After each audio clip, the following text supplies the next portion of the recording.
retirer aussi l'information concernant les JRE, qui est aussi la nourriture dont ils s'alimentent pour pouvoir faire leur audience et donc ainsi légitimer leur existence. C'est donc à dessein que je vous ai invité, vous les médias libres et indépendants, d'autant plus qu'aujourd'hui, nous le savons, de nombreuses déclarations sont allées dans ce sens. L'information sur Internet est menacée et je crois que nous devons habituer le peuple français à aller chercher l'information, la vérité, la confrontation sur Internet.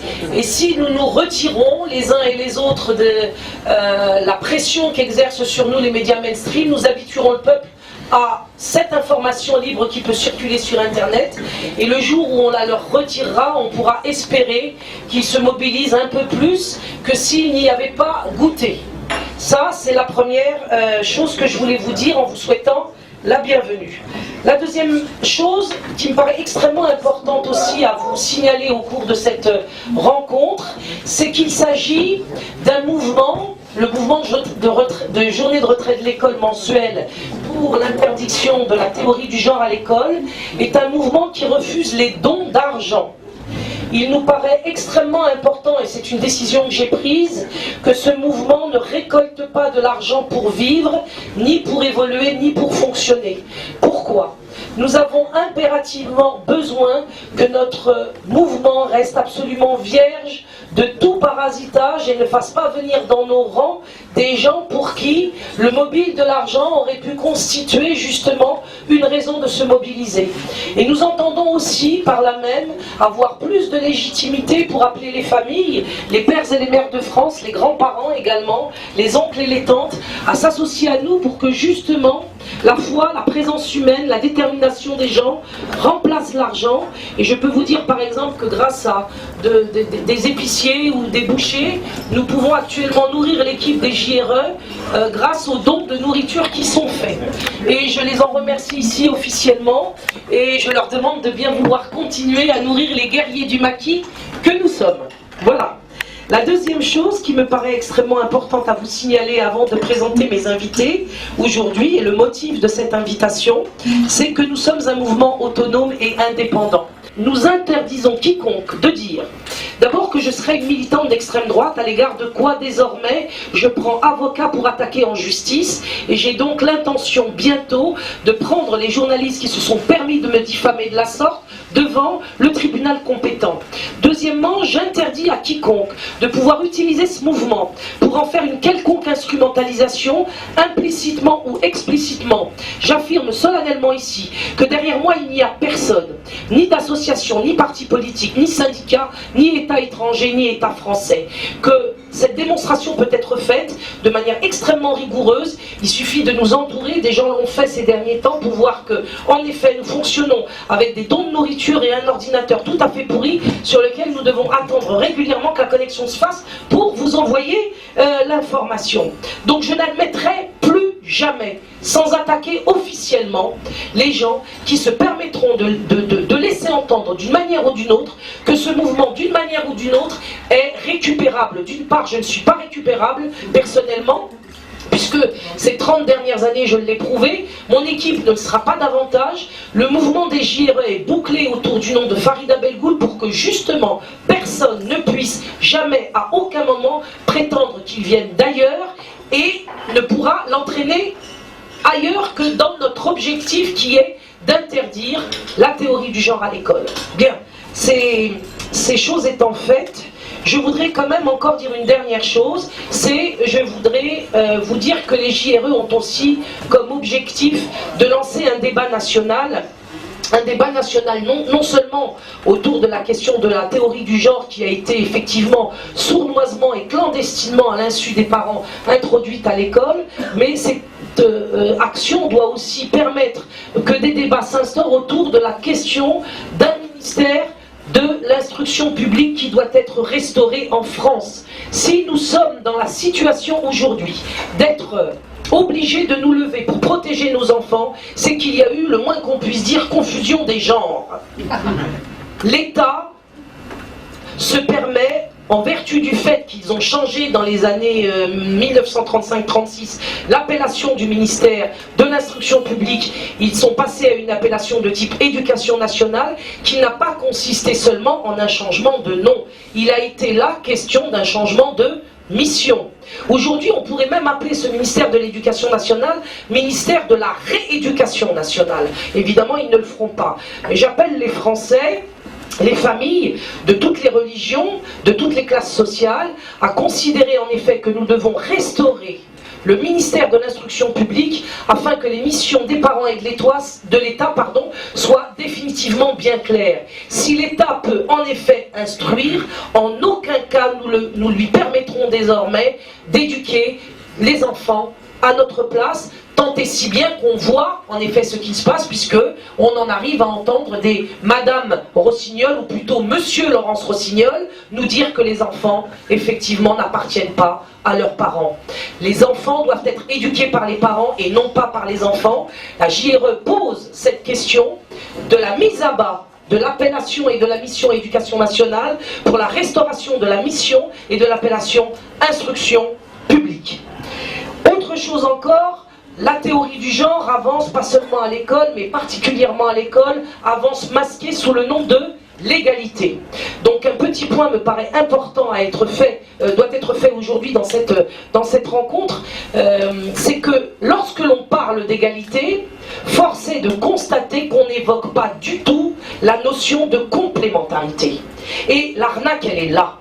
Qui dit égalité aujourd'hui ne dit pas complémentarité. Or, en vérité, ce qui unit, ce qui doit unir l'homme et la femme, c'est en effet la complémentarité. C'est parce que l'homme et la femme sont complémentaires qu'ils peuvent en effet avoir eux-mêmes des enfants, qu'ils sortent de leurs reins et de leur ventre et qu'ils n'achètent donc pas au marché de Ouagadougou, là où on aurait emprisonné des femmes africaines en échange d'un salaire minable pour que finalement elles vendent le fruit de leurs entrailles. La complémentarité est une notion qui doit revenir grâce à la JRE dans tous les débats politiques, dans tous les débats culturels et dans toutes les rencontres qui, autour de la théorie du genre, veulent que les enfants soient sauvés de ce cauchemar qui est mis en place aujourd'hui par l'État socialiste, mais dont on sait aussi que les prémices ont été jetées quand même par l'UMP, l'UMP qui aujourd'hui n'hésite pas, au travers d'un certain nombre de sénateurs, à proposer en effet que l'instruction en famille soit effectivement dorénavant interdite ou limitée à des cas si exceptionnels qu'on peut parler d'une véritable dictature, d'une mise en place d'une authentique dictature sur cette question.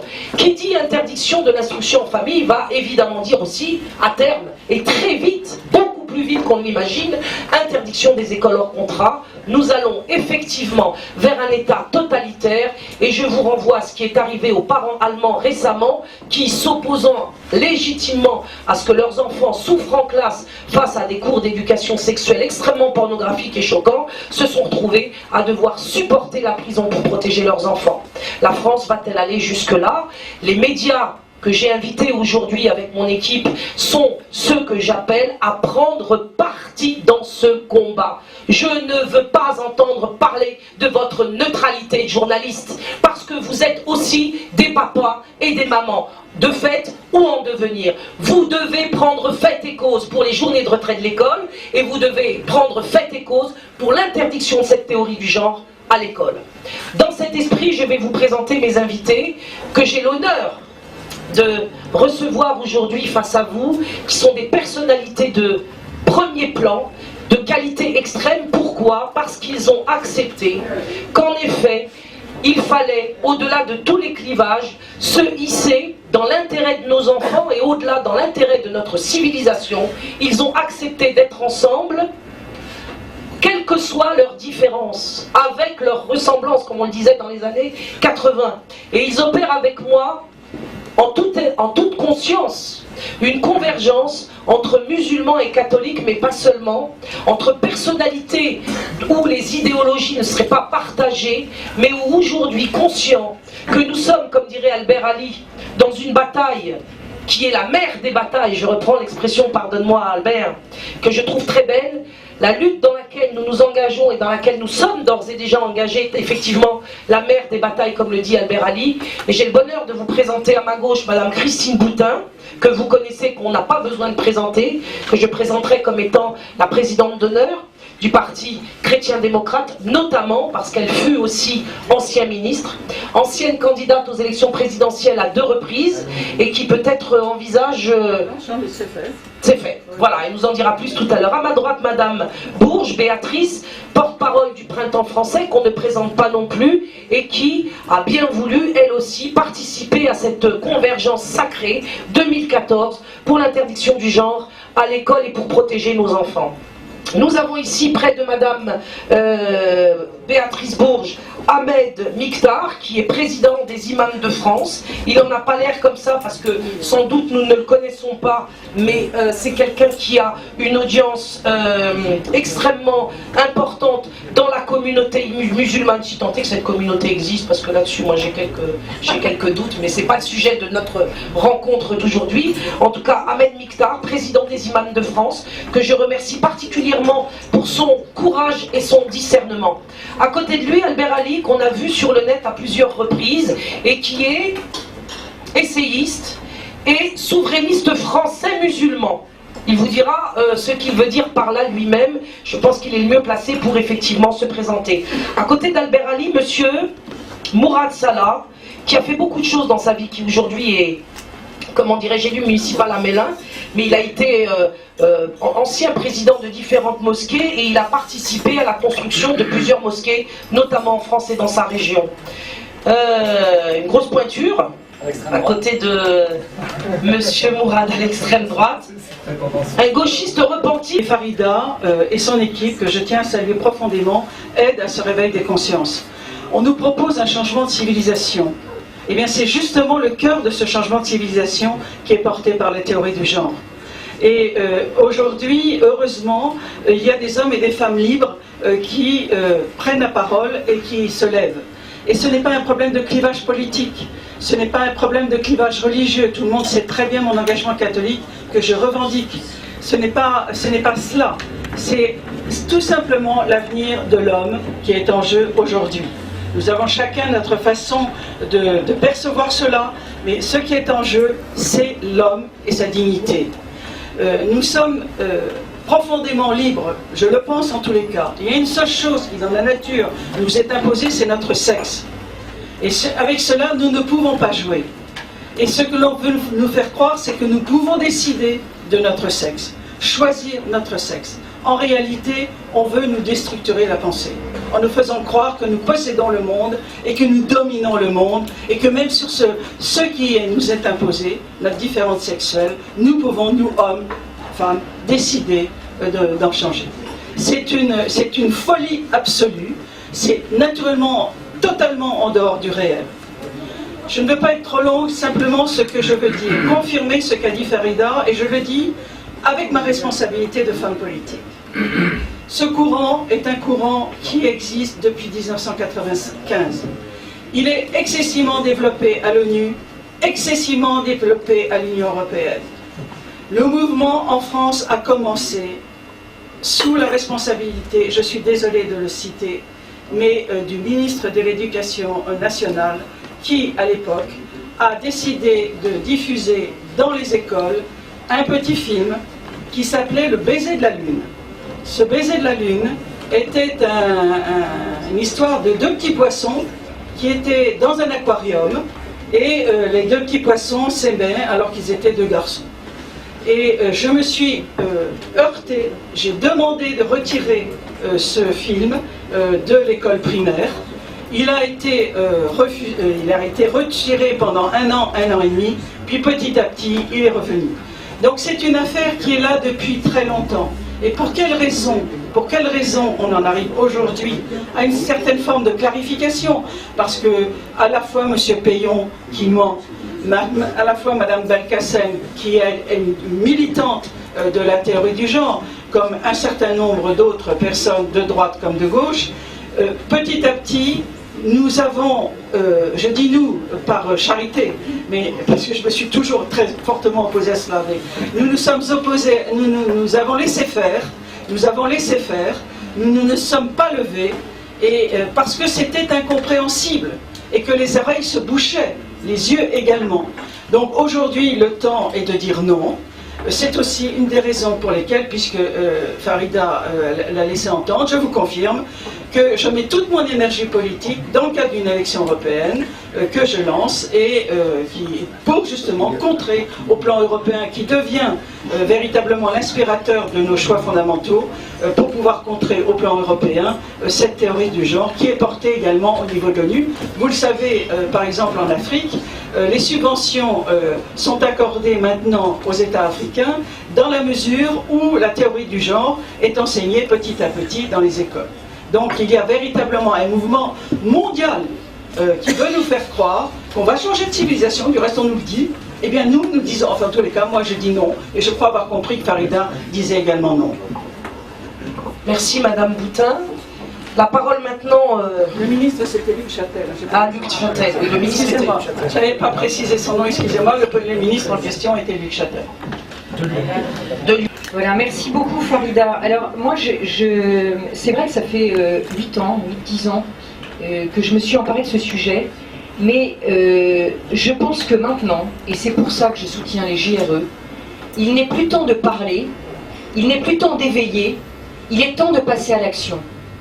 Et là où je suis extrêmement reconnaissante envers Farida, c'est qu'elle a eu ce courage-là, c'est celui d'oser au-delà des anathèmes, d'aller à contre-courant. Elle est musulmane, je suis catholique. Je le dis, je suis catholique et j'en suis fière. Je fais d'ailleurs appel, et je fais un appel solennel. C'était pas exactement par ça que je voulais commencer, mais peu importe, c'est ce qui me vient maintenant. Je fais un appel solennel à nos évêques de France. Parce que je les trouve, pardon pour eux, mais je les trouve assez mous sur le sujet. Et quand je vois Farida, et quand je vois l'énergie qu'elle met, et quand je vois le peu d'écho que ça a dans notre religion à nous, même si nous, laïcs, nous nous levons, même si je suis fière, vraiment, que l'abbé de Tanoirne soit là, que certains de nous arrivent à se lever, j'ai parfois, et je vous le dis franchement, un petit peu honte du manque d'énergie de certains de nos évêques. Pardon pour eux, mais j'aimerais que grâce à tous ces gens qui se lèvent, ils n'aient plus peur. C'est quand même un peu un comble que ce soit moi qui soit obligé, et nous qui sommes là, de leur dire « n'ayez plus peur ». N'ayez plus peur, nous sommes en effet dans un changement de civilisation. Alors si nous le disons, pourquoi l'Église de France n'est-elle pas plus active et dynamique? Je dis évidemment pas ça pour tout le monde, évidemment je suis en contact avec de nombreux prêtres, mais je pense qu'il est temps maintenant de se dire que l'heure est tellement grave qu'il faut faire des alliances. Les alliances sur un sujet qui est celui de la théorie du genre, parce que c'est la mort qu'on nous propose. C'est pas compliqué, c'est une idéologie qui est mortifère, c'est une idéologie qui veut s'attaquer aux plus faibles et aux plus fragiles d'entre nous. Une civilisation, le degré d'une civilisation se mesure à ce qu'ils font et à la façon dont la société protège ses plus petits et ses plus faibles. Et lorsqu'une société n'est pas capable, n'est pas en état de protéger les plus petits d'entre eux, les plus petits d'entre eux, ce sont en particulier ces enfants, ces handicapés et toutes les personnes qui sont fragiles, eh bien une société qui n'est pas capable de ça, de prendre soin de ses plus fragiles, est une société qui devient barbare. Et j'affirme qu'en France, nous sommes dans une société qui, même au-delà de la dictature, devient une société barbare. Je pense qu'un certain nombre de personnes s'en sont aperçues. Je pense qu'il est maintenant temps de ne plus discuter, bien sûr de faire de la pédagogie, bien sûr de dire que sur d'autres sujets, les musulmans et les catholiques ne sont pas forcément d'accord. Mais sur ce sujet-là, il y a alliance et il y a convergence. Et on veut faire de nous des clones, on veut faire de nous des personnes qui sont hors sexe et qui sont hors sol, qui perdent leur identité, qui perdent toutes leurs identités, pas seulement leur identité de sexe. et de genre, mais aussi leur identité nationale. Et comme l'a dit très justement Madame Boutin, au niveau de l'ONU, au niveau de l'UNESCO, au niveau de l'OMS, l'Organisation mondiale de la santé, où on veut organiser la pédophilie, où on veut légaliser la pédophilie, parce que c'est de ça dont il s'agit en plus, c'est de légaliser la pédophilie, c'est d'apprendre à nos enfants la masturbation précoce. Mais quand un enfant, on lui apprend la masturbation précoce, qu'est-ce qui lui apprend la masturbation précoce? C'est bien un adulte. Et ça s'appelle pas de la pédophilie? Alors c'est ça, et personne, ou presque personne ne bronche. Alors nous avons décidé de nous lever. Nous avons décidé de faire une alliance. Voilà, ça ne veut pas dire être d'accord sur tous les sujets, ça veut dire faire une alliance pour sauver notre civilisation. Moi, je milite pour l'unicité de la personne. L'unicité de la personne, c'est une personne qui arrive à être unifiée. Comment voulez-vous qu'elle soit unifiée si on lui fait perdre toutes ses identités? Alors moi j'appelle à aller à contre-courant. Nous avons un pape François qui nous a dit « N'hésitez pas à aller à contre-courant ». Eh bien oui, j'appelle à aller à contre-courant en n'ayant pas peur des anathèmes, des calomnies. Dieu sait si Farida sait de quoi elle parle. Dieu sait si Madame Boutin sait aussi de quoi nous parlons. Et Dieu sait si moi aussi, surtout depuis 1 an et demi, je sais de quoi je parle. Oui, nous sommes calomniés. Et alors, quelle importance d'être calomniés? Est-ce que sauver nos enfants, sauver une civilisation ne vaut pas des anathèmes et des calomnies? Et on ne peut pas en même temps plaire au gouvernement, en même temps plaire aux médias et en même temps être dans la recherche de la vérité. Eh bien moi j'ai décidé de ne pas plaire aux médias, de me ficher de mon image et d'être dans la recherche de cette vérité. Parce que je sais que c'est là que réside notre devoir et c'est là que nos enfants nous attendent. Nous ne sommes pas derrière Madame Belgoul, nous ne sommes pas devant Madame Belgoul, mais nous sommes avec elle. Nous sommes avec elle depuis qu'on est conscient, et surtout moi personnellement et ma famille, dont en premier mon épouse que je salue. Informez-vous, mais aussi ayez certitude de vos décisions. Parce que la plupart des parents de confession musulmane font confiance à l'école, confient leurs enfants à l'école. Et sachant qu'à l'école, les enfants prennent un certain nombre déjà de choses qui sont contraires aux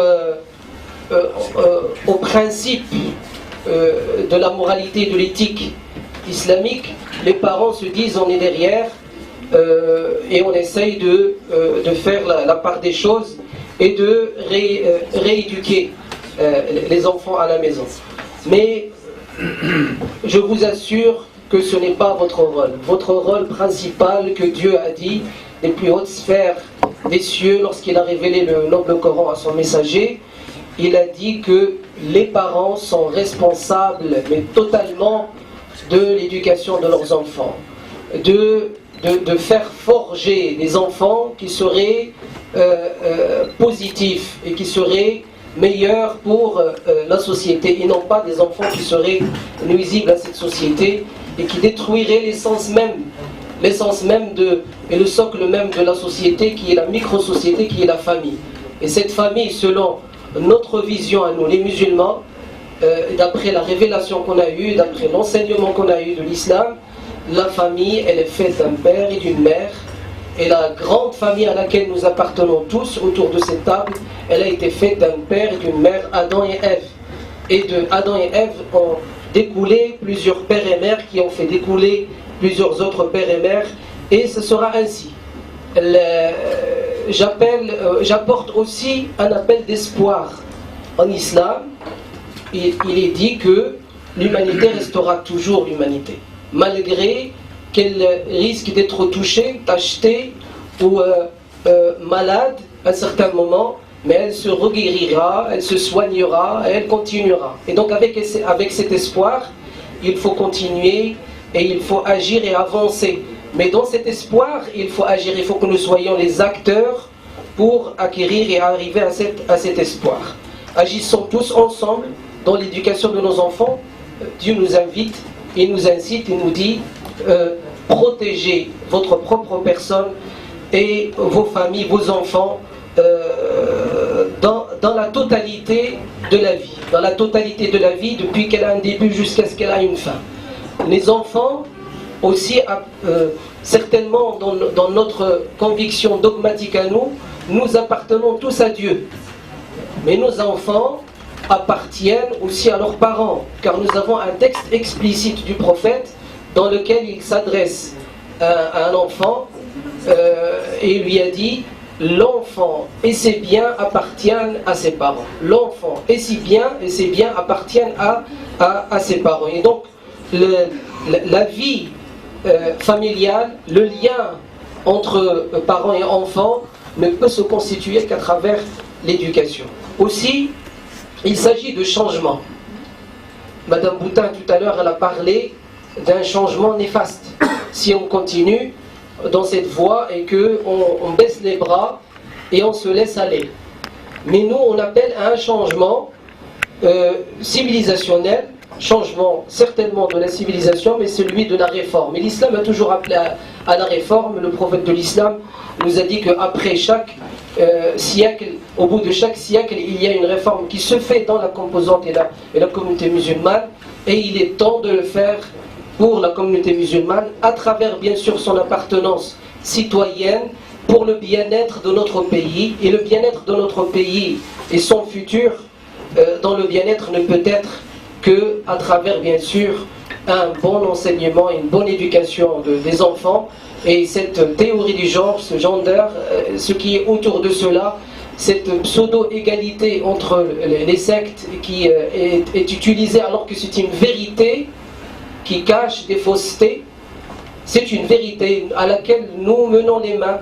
Nous sommes pour l'égalité entre garçons et filles, entre hommes et femmes. Mais il faut qu'il reste des hommes et il faut qu'elles restent des femmes pour qu'il y ait égalité entre elles. Mais si on les mélange, à ce moment-là, il n'y a plus égalité, puisqu'il n'y a plus hommes et il n'y a plus de femmes. Moi, j'appellerais cette alliance à laquelle nous participons aujourd'hui une alliance de protection, à laquelle le prophète de l'islam a dit de son vivant: si le peuple de Quraysh, qui était idolâtre de son vivant et qu'il a chassé de sa ville natale, si Quraysh, ce peuple idolâtre, m'appelle à une alliance de protection, je la signerai. Et donc, moi, je signe avec Madame Belgoul et tous ceux qui sont autour de cette table, et je vous remercie. Nous, chrétiens, nous avons un tout petit peu d'expérience par rapport à vous, musulmans, qui êtes nouveaux en France, en quelque sorte. Et je dirais que depuis un siècle au moins, les chrétiens ont été un peu les Dhimmis de la République, si vous me passez cette expression.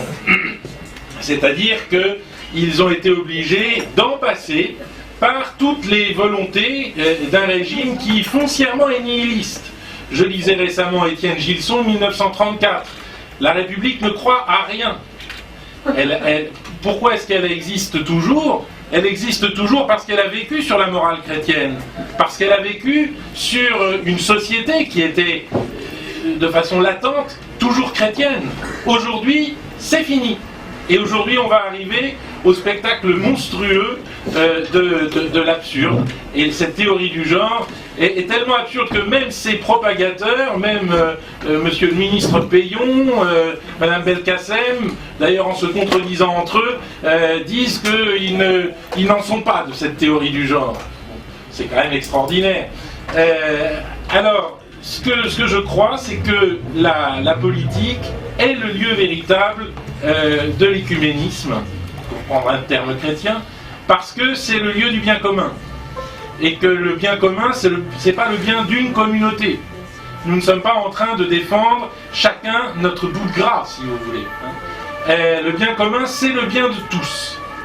Et je crois que, à ce titre, non seulement nous pouvons, mais nous devons être ensemble.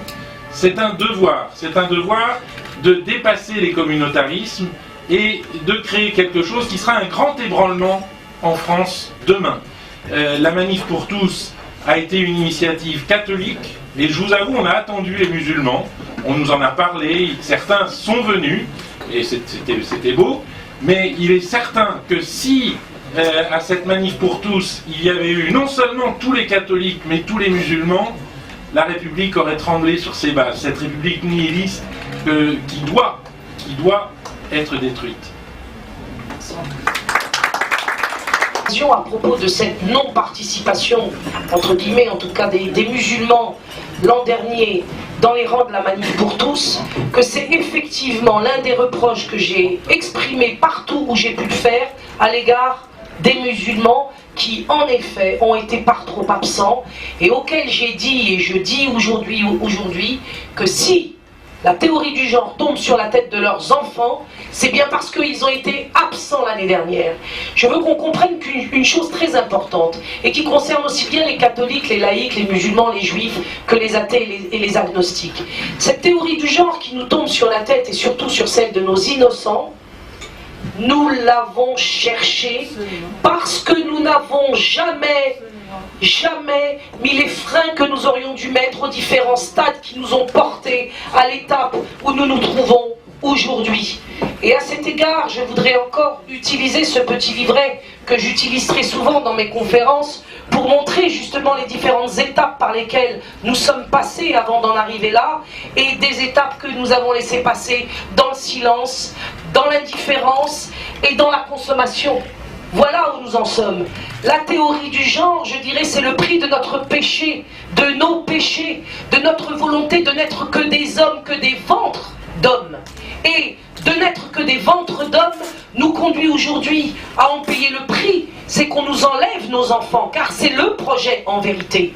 Et si je vous montre ces 2 pages de ce livre qui s'intitule « 10 mamans s'adressant aux enfants de 4-5 ans », édité aux éditions, figurez-vous, gays et lesbiennes, on vous propose ici, ou plutôt on propose aux enfants de 4-5 ans, différentes compositions familiales, comme si en vérité il n'y en avait pas qu'une seule, c'est-à-dire celle qui réunit un homme et une femme et leurs enfants, c'est-à-dire un père et une mère et leurs enfants. Pourquoi je vous parle de ce petit livre? D'abord parce qu'il s'adresse à des enfants et qu'on ne me dise pas alors, une fois de plus, que la théorie du genre n'existe pas en direction de l'enfance. Ces livres-là, ils existent bien et il y en a de nombreux, autrement plus dangereux que ce livre Tous à poil dont on a entendu parler récemment. Et dans cet ouvrage, à la page où nous nous situons, nous avions en fait qu'un seul modèle à défendre, c'était celui du père et de la mère. Et nous en avons laissé passer 2 autres, qu'aujourd'hui nous considérons comme normaux, alors qu'en vérité ils sont déjà, pardonnez-moi ce terme, hérétique. Une femme seule avec des enfants et un homme seul avec des enfants. Nous avons laissé passer cela. Nous avons voulu être des conseillers municipaux, par exemple en banlieue, alors qu'en vérité il aurait fallu être des conseillers conjugaux pour sauver les couples et pour faire en sorte que les couples ensemble puissent élever leurs enfants. Et sur cette page aujourd'hui, on peut dire que la chose est acquise. L'homme seul et la femme seule avec ses enfants est considéré comme une norme, comme si la norme pouvait être plurielle. La norme, par définition, ne peut être qu'unique. Et les choses s'aggravent. En tout cas, pour nous, aujourd'hui, ça s'aggrave, puisqu'on vient proposer dans ce livre 10 mamans qui portent un S, le modèle, soi-disant, supplémentaire de 2 femmes, auquel s'ajouterait aussi celui de 2 hommes avec des enfants. Et là, évidemment, nous coinçons à juste titre, mais nous aurions dû coincer déjà bien avant. Est-il trop tard? Je ne le crois pas. Si nous sommes là, ici, catholiques et musulmans, dans cette convergence également avec des laïcs, des juifs qui ne seraient même pas absents, et encore, nous avons le message de Judith Reisman, qui tout à l'heure s'exprimera par vidéo à notre conférence de presse. Vous verrez que nous avons un combat, que nous avons pris en charge, un combat qui est universel et qui est partagé par tous les hommes, par tous les êtres humains. Et dans ce combat universel aujourd'hui, lorsqu'on nous propose d'avoir pour cadre familial 2 mamans soi-disant, comme si en langage réel ça pouvait être possible, ou 2 papas, et bien là maintenant nous disons en effet que nous devons restaurer la norme unique. Et figurez-vous qu'on peut découvrir dans ce livre qui s'adresse à des enfants tout petits qu'ils n'en resteront pas au cadre de 2 hommes ou 2 femmes pour élever des enfants. Ils ont bien l'intention de continuer. Et la dernière composition qui y est proposée dans ce livre, c'est d'une famille qui serait composée, figurez-vous, de 2 hommes, 2 femmes et des enfants. C'est-à-dire ce que nous appelions nous auparavant une partouze va devenir aujourd'hui un cadre dans lequel nous allons élever des enfants Bien évidemment, nous ne l'acceptons pas. Et c'est parce que nous nous projetons vers la seule norme unique qui peut faire grandir un homme et une femme de l'âge de bébé à l'âge adulte que nous sommes ici en train de faire cette convergence. Et pour en finir encore, figurez-vous que ces deux hommes et deux femmes qui, ensemble réunis, pourraient, selon eux, les genders, les tenants du gender, nous proposer ce cadre-là, soi-disant familial, eh bien la liste ne se termine pas, puisqu'en bas de la page pour les enfants, vous avez encore, etc., etc., etc. Et dans les mosquées où je me suis présenté, comme dans les conférences avec les catholiques où je suis allé, tout le monde a bien compris ce qu'allait représenter cette etc., etc., etc. Nous allons vers le mariage d'un père et sa fille, ou de ses filles, de la même façon que nous allons voir une mère épouser ses garçons. Il est temps aujourd'hui, musulmans frileux ou peureux, catholiques affaiblis par ces décennies ou ces siècles de domination républicain, je dirais de l'impérialisme dominateur athée au mauvais sens du terme, c'est-à-dire d'un athéisme qui conduit à penser que l'homme peut prendre la place de Dieu, je dis que non, nous sommes des êtres humains qui, rattachés à une transcendance, nous amène tout de même à concevoir l'existence d'un principe au-dessus duquel nous devons lever la tête, et lorsque nous levons la tête vers ce principe-là, nous découvrons que la seule composition familiale possible, légitime, naturelle et salvatrice pour l'enfant, c'est le père et la mère, c'est l'homme et la femme fidèles l'un à l'autre et mariés devant Dieu et devant les hommes. Bravo.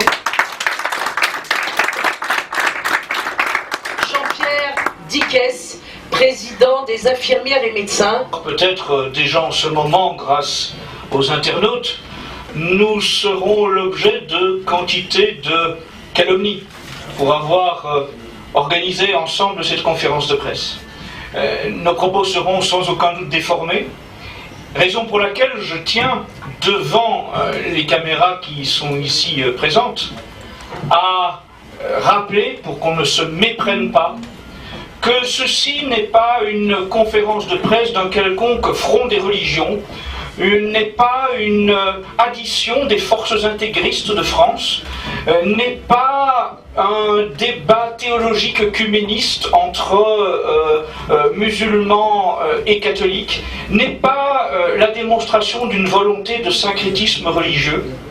Nous sommes ici tous réunis sur un contexte bien particulier qui est la défense de la nature humaine attaquée, et nous trouvons ici la forme idéale d'une convergence des forces de bonne volonté.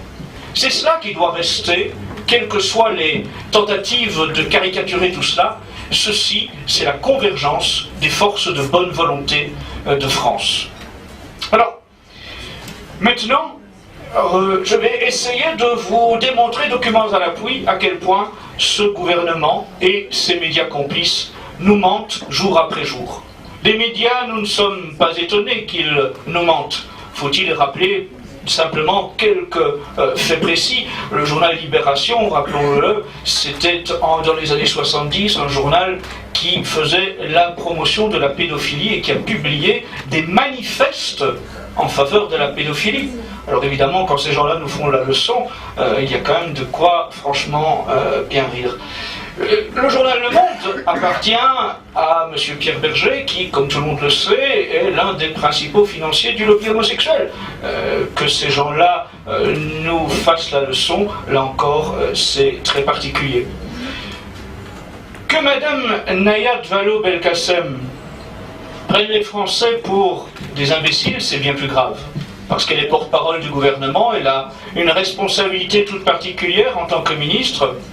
Et quand elle, avec culot, elle ose dire que la théorie du genre n'existe pas, tout simplement, elle méprise les Français et elle les prend pour des imbéciles, puisque le 31 août 2011, Mme Nayat Vallaud-Belkacem a donné une interview au journal 20 minutes, interview dans laquelle Mme Vallaud-Belkacem s'attribuait bien l'expression de théorie du genre pour la défendre.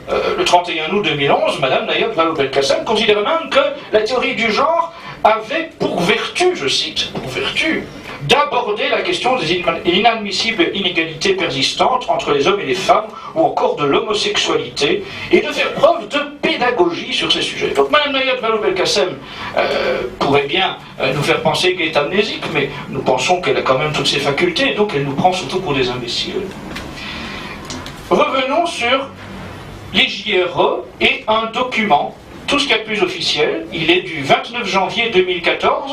C'est la lettre envoyée par le ministre de l'Éducation nationale aux directrices d'établissements scolaires suite à la première journée de retrait des enfants des écoles. M. Payon a écrit au directeur d'établissement: un certain nombre de mouvements ou d'organisations appellent à des journées de retrait de l'école pour dénoncer l'introduction dans les écoles d'une prétendue théorie du genre. Ces mouvements diffusent à grande échelle des mensonges et des rumeurs afin d'affoler les parents d'élèves. En visant particulièrement les ABCD de l'égalité, ils s'attaquent en réalité à toute l'éducation nationale et à la mobilisation du ministère et de ses personnels contre les inégalités entre filles et garçons. Et M. Payon de continuer pour dire que ce sont les valeurs de la République qui seraient mises en danger par la mobilisation des JRE, rien moins. Quand l'école est attaquée, conclut M. Payon, dans ses fondements, il importe de se rassembler autour des valeurs républicaines et de les rappeler avec fermeté et pédagogie. Eh bien, M. Payon ment, bien entendu. Nous allons le voir. Alors, premier document. C'est un communiqué d'une série de syndicats du monde enseignant. Ce communiqué est daté du 16 septembre 2013. Le communiqué de presse s'intitule « S'occuper du genre à l'école pour en finir avec les inégalités contre le sexe ». Ce communiqué de presse est signé de tous les syndicats enseignants, CFDT, CGT, UNEF, FSU et la fameuse FCPE qui a prétendu représenter les parents tout en disant que Mme Belgoul mentait aux parents. Eh bien, bien sûr, la FCPE, elle est partie prenante. C'est pour ça qu'elle ne reconnaît pas que Mme Harida Belgoul a raison. C'est parce que la FCPE, dès le 16 septembre 2013, elle dit bien s'occuper du genre à l'école pour en finir avec les inégalités du sexe. Elle prend bien fait et cause pour la théorie du genre. Ce communiqué nous dit: en cette rentrée scolaire, les thèmes relatifs à l'éducation à l'égalité sont largement évoqués. Expérimentation ABCD de l'égalité pour lutter contre les stéréotypes sexistes en primaire. Rapport de l'inspection générale de l'éducation nationale sur l'égalité filles-garçons. Rapport de Michel Téchenet sur les discriminations LGBT-phobes à l'école. Dans ce cadre, ne pas s'occuper du genre à l'école, ce serait valider les stéréotypes. Je répète, tous les syndicats enseignants souscrivent à cette phrase. Dans ce cadre, ne pas s'occuper du genre à l'école, ce serait valider les stéréotypes. Donc, ils ont cité 3 rapports. Les ABCD de l'égalité, je ne m'attarderai pas dessus, vous les trouvez sur n'importe quel site officiel. Mais le rapport de l'inspection générale de l'éducation nationale sur l'égalité filles et garçons. Voilà un document, rapport général de l'éducation nationale, l'égalité entre filles et garçons dans les écoles et les établissements. Alors nous avons là un rapport qui fait 101 pages pour nous dire que l'objectif est de déconstruire les stéréotypes du genre et qui insiste beaucoup sur un objectif concret, pratique, je cite, « susciter l'intérêt des filles pour les métiers du bâtiment ». Bien évidemment, s'il faut publier un document de 101 pages dans cet objectif, c'est très significatif de l'état de l'inspection générale de l'éducation nationale.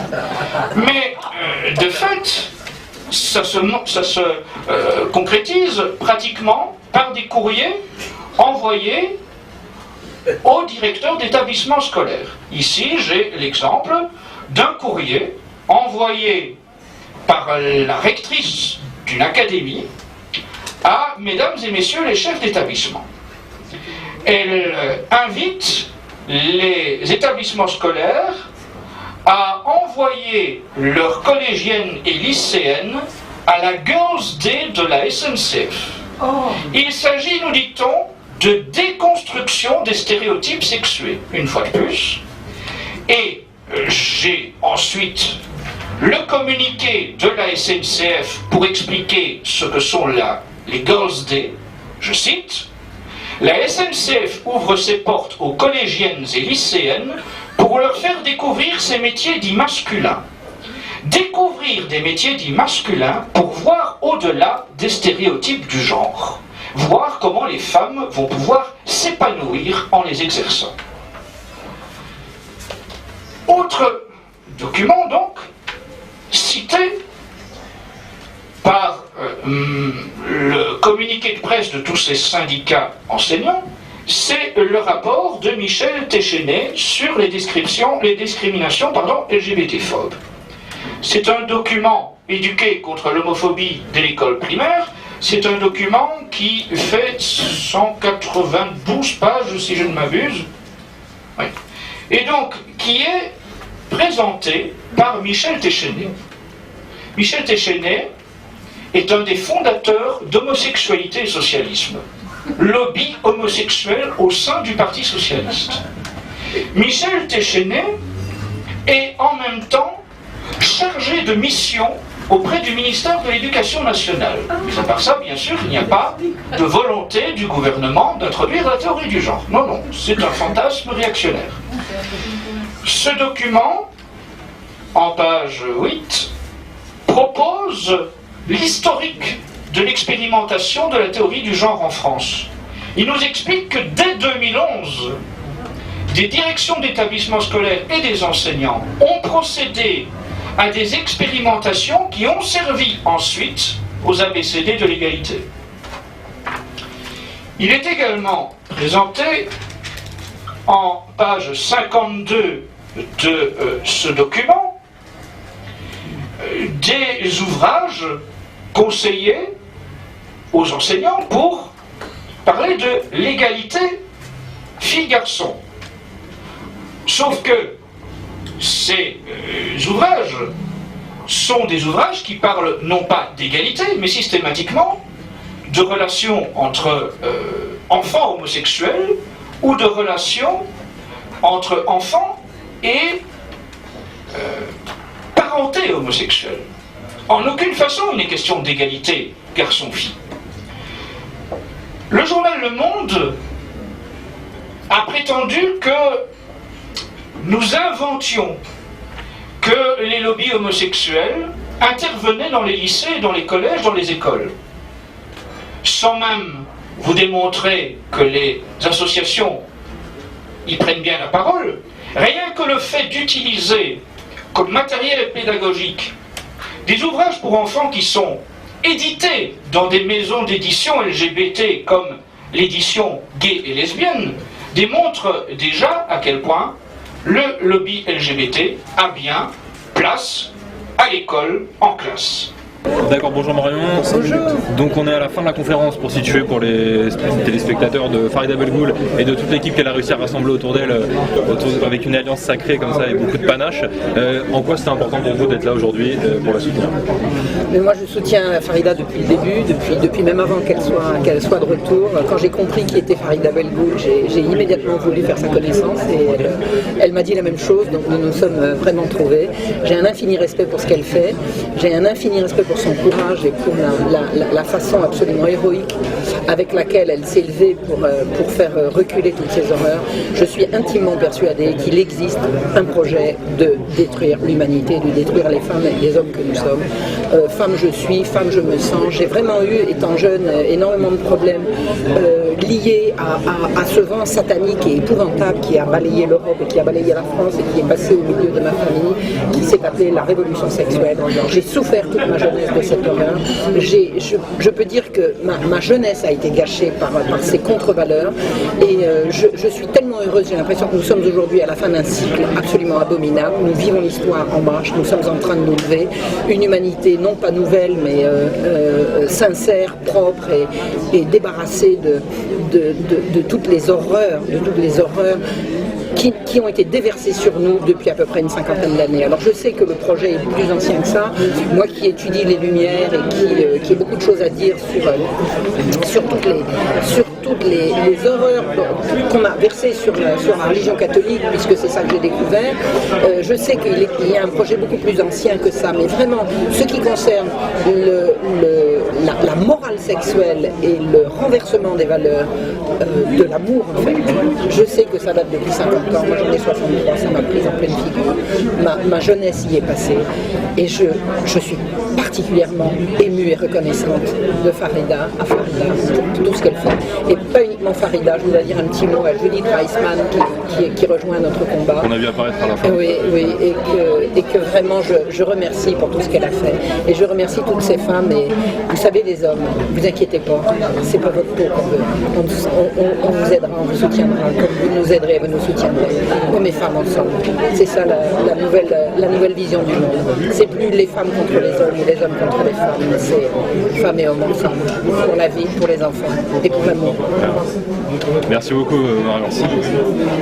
Allez, je vais dire bonjour à ces dames. Je pense que leur plan est international. De la même façon que je me demande comment les gens peuvent ne pas se poser de questions, parce que du jour au lendemain, dans le marasme dans lequel on est, c'est pas seulement la France, tous les pays du monde sont dans la merde, pour dire les choses clairement.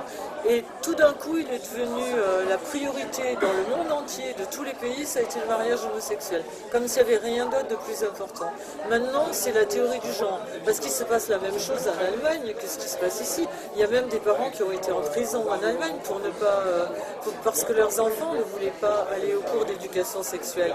Je veux dire, on marche sur la tête, c'est-à-dire qu'ils n'arrivent pas. Il y a de plus en plus d'illettrés dans nos écoles. Il y a 20 ans, les gens venaient du monde entier dans les écoles françaises. Maintenant, il y a je ne sais pas combien d'enfants, je veux dire le pourcentage d'enfants qui rentrent en 6e, qui ne savent pas lire, qui ne savent pas écrire, qui font des fautes d'orthographe à tout va, et ils ont la prétention d'apprendre à nos enfants à se masturber. Ils n'ont rien d'autre à foutre. Donc il y a forcément un but caché derrière, il y a forcément une raison.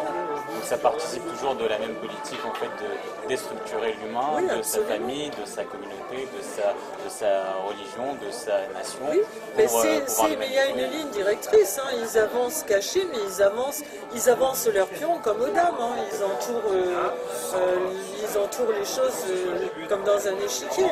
Parce que quand on regarde, c'est pas par hasard qu'en même temps, Najwa Belkacem dit qu'il faut faire passer une loi comme quoi si les deux parents ne travaillent pas, la fiscalité n'aura pas les mêmes avantages, c'est pour pousser les femmes au travail.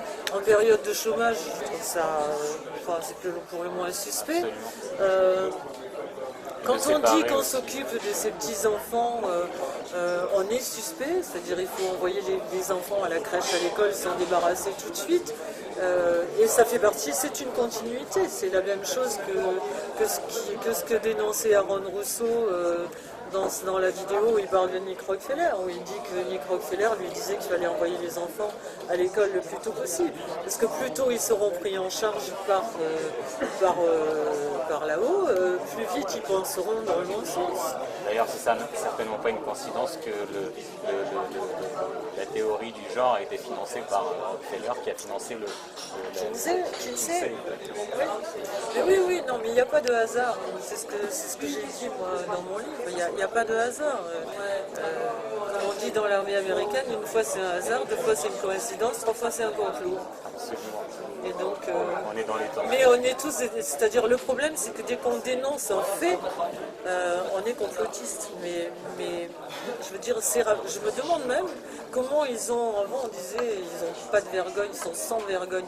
Je me demande comment ces gens-là peuvent venir à la télé et dire que ce n'est pas vrai, alors qu'on a les documents. Les documents de l'OMS existent et je veux dire, ils ont parlé rappelé, ils ont fait des interviews, ils l'ont dit, et tout d'un coup ils nous disent mais ça n'existe pas la théorie du genre.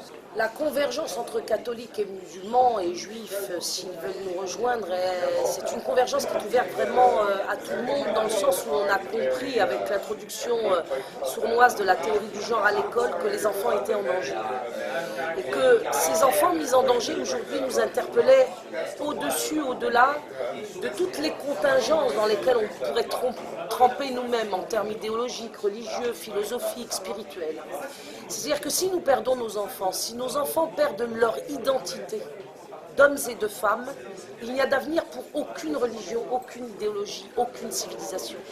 Et donc tout ça devient absolument vaniteux que de penser qu'on pourrait continuer, comme l'a très justement dit Albert lors de son intervention, nos petites querelles de boutiquiers et d'épiciers, alors que nous livrons ainsi par nos divisions des anges et des innocents en pâture au vraiment grand méchant loup qu'est l'idéologie du genre, puisque l'humanité, à l'origine, s'est distinguée immédiatement, est apparue par justement la différenciation sexuelle.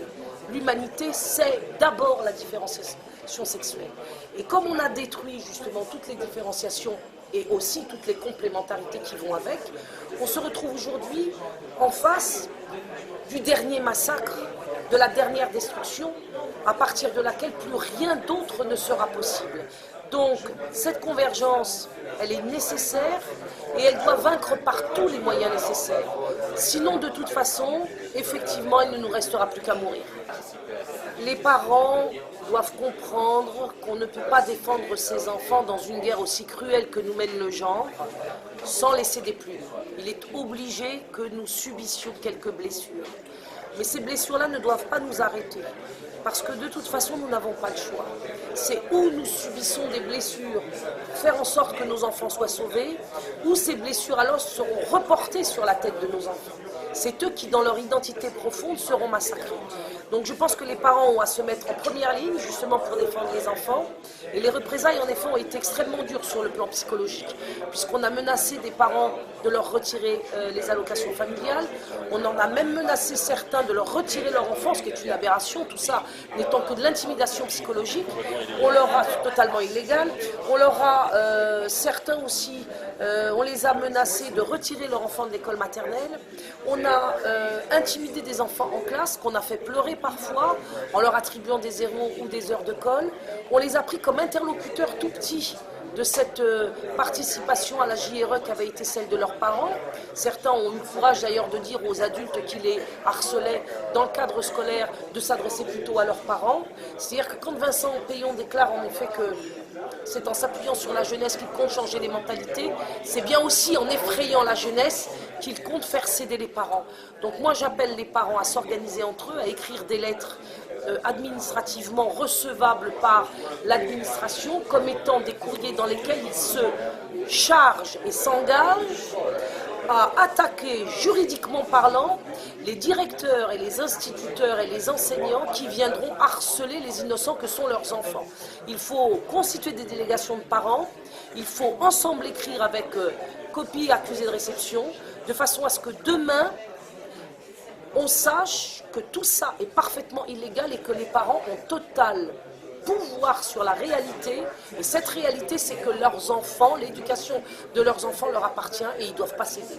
S'ils cèdent, ils auront des souffrances bien plus éprouvantes à supporter par la suite lorsque leurs enfants viendront, comme c'est déjà le cas, soit refuser de faire pipi assise pour certaines petites filles à qui on a déjà enseigné de faire pipi debout dans les écoles maternelles, ou bien, comme on a pu le voir, j'ai reçu des témoignages de cet ordre-là d'enfants, de petites filles de 12 ans ou de petits garçons qui, en rentrant à la maison, annonçaient qu'ils voulaient changer de sexe, ou bien d'imaginer en effet que puissent avoir lieu dans des cours de récréation des amours homosexuels, bisexuels, transsexuels qui ne devraient pas avoir cours dans les cours de récréation, c'est moins qu'on puisse dire, ou dans les couloirs des écoles, puisque l'école n'est pas un lieu de débauche, si je peux employer ce terme radical, mais je crois qu'il est temps de l'employer.